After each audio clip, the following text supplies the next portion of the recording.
we are all rich, elite people, and 21-year-old, you've never gone to search for a job, you've never faced somebody who's willing to work for lesser pay than you, you've never gone for dihari majdoori, and so we do not understand those problems.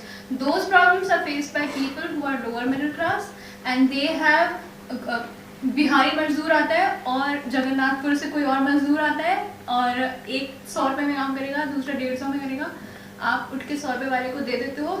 You do not think कि वो बांग्लादेशी है या नहीं. Exactly. So it's very easy for She's us. so right on this issue. In fact, one of my friends, I'm just adding to what she's absolutely right. So many of these labor-intensive industries end up recruiting illegal Bangladeshis because they can cut corners without realizing that they will remain laborers only until some point, and after which there will be a rise in the social ladder, and there will be a problem that you will have at your hands, because then the true allegiances will come out, which is not exactly going to be in your favor.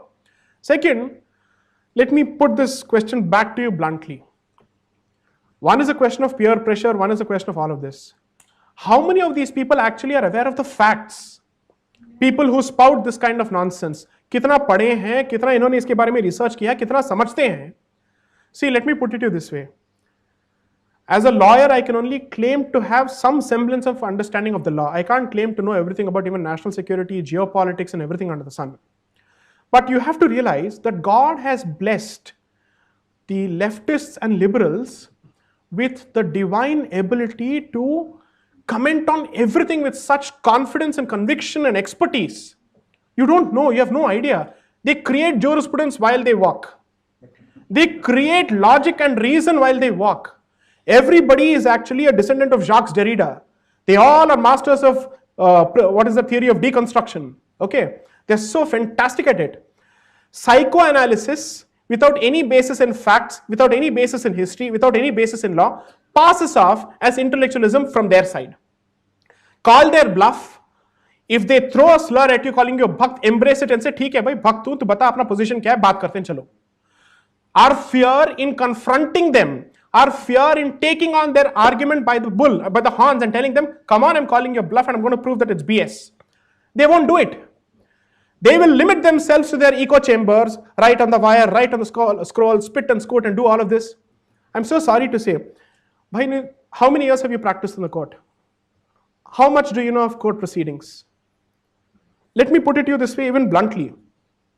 It's wrong on the part of media or anybody to comment on any legal issue and come out with a sense of finality, because it's for the court to do. You're not even privy to the evidence. You're not even privy to the material that's placed before the court. So have some semblance of humility. Shashi Tharoor, all these people, they pontificate humility to Mr. Narendra Modi. I think they should also take humility with a huge bag of salt when they comment on these issues, when they're not aware of facts and when they're not in court, actually without knowledge of what is placed before the court. Nobody has bothered to understand what is the material that we have placed before the court to support our position. There's a decent chance the court may disagree with our position. But to say that my position is based on bigotry, to say that my position is rooted in fascism, to say that there is no factual basis at all, I'm so sorry to say, how did you know? Were you there when I was drafting the whole damn thing? In fact, I didn't even draft it, that's a different issue. But do you know what research has gone into this?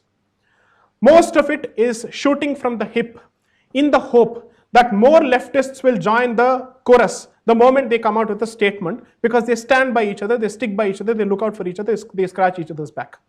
It's a cable and a clique of the first order. And that's how they survive and that's how they succeed.